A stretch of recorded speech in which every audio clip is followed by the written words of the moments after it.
Buongiorno, sono Francesco Luci e seguo alcune valutazioni di alcuni programmi di sviluppo rurale. Ma io volevo tornare alla domanda, perché adesso l'intervento di Sabrina ci ha dato molte sollecitazioni su molti aspetti. La domanda era come rendere meglio fruibile il rapporto di valutazione. Mi trova abbastanza d'accordo un po' l'impostazione che dava Sebastian.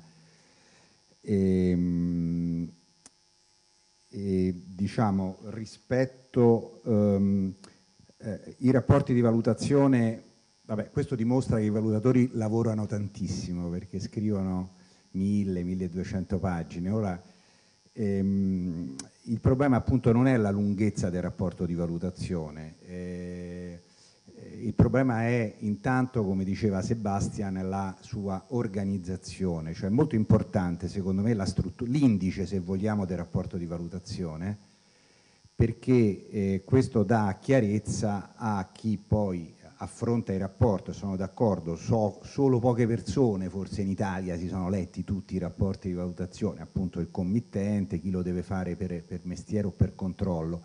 Però è importante dare la possibilità a ciascuno che apre un rapporto di andare a trovare gli argomenti che più lo interessano. Allora, per scendere molto nel concreto, la struttura di un rapporto che sia molto snello in una parte generale e che dovrebbe non superare le 100-150 pagine e poi dia la possibilità invece di approfondimenti, e lì possiamo anche fare 1000-2000 pagine, non è quello il punto, con una struttura di allegati è molto importante. Ora, questo io lo dico perché il problema dell'indice sembra così un aspetto banale, però effettivamente è una delle condizioni che dovrebbe essere un po' migliorata anche nella successiva fase, nel senso che la Commissione ha dato delle indicazioni nel quadro comune di monitoraggio e valutazione, no? Nella linea B, se non sbaglio, di come potrebbe essere strutturato il rapporto, e comunque è stato un passo in avanti, però l'interpretazione a volte di questi punti è rimasta un po' soggettiva e quindi spesso continuiamo a chiederci ma qui cosa si intende e qui cosa non si intende. Questo lo dico non per un aspetto così burocratico, perché si ricollega a quello che poi diceva prima Sabrina Speciale, che poi questi rapporti devono anche rispondere a una richiesta, a un mandato della Commissione che ha su questo, se vogliamo, poi un approccio anche abbastanza difensivo, io dico, e burocratico, cioè il rapporto deve rispondere a una manca il quesito trasversale, numero, manca, e le osservazioni arrivate ai rapporti di valutazione intermedia poi sono di questo livello, cioè noi da un certo punto di vista siamo rimasti un po' delusi perché potevano essere delle osservazioni, e quante osservazioni ciascun rapporto potrebbe ricevere, certamente moltissime, di dire ma interessante, però sarebbe meglio approfondire quest'altro aspetto.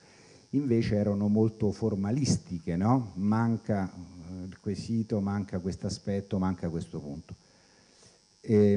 Allora, l'importanza dell'indice e quindi anche di questo doppio livello, secondo me, un rapporto snello e poi magari anche lunghissimo nei suoi allegati. Chi sono i target dei rapporti? Ma secondo me il rapporto in quanto tale, cioè non dobbiamo fare ragionamenti retorici. Mia madre o la madre di Sebastian non lo leggeranno mai sto rapporto, insomma. E perché condannarli poi, allora il target tipo secondo me è dei soggetti che in qualche modo direttamente o indirettamente gestiscono non gestiscono, ma concepiscono, impostano il programma, diciamo, e quindi è questo gruppo di stakeholder, ovviamente che non necessariamente poi sono specialisti su tutte le materie trattate nel rapporto di valutazione, deve essere specialista in biodiversità o sul plus dell'azoto nel terreno.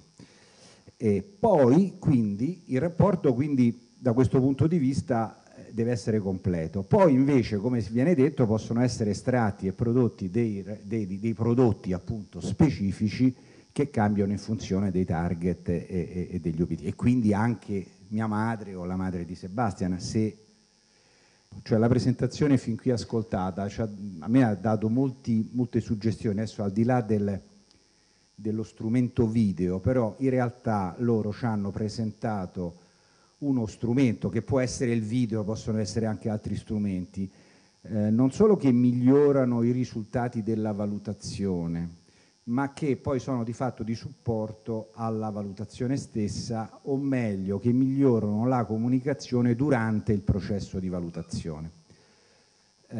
Cioè nello schema, se vogliamo, tradizionale, alcuni dicono razionalista, c'è un politico che fa un programma, viene il programma attuato, il valutatore lo valuta, vede i risultati e quindi ripresenta questi risultati.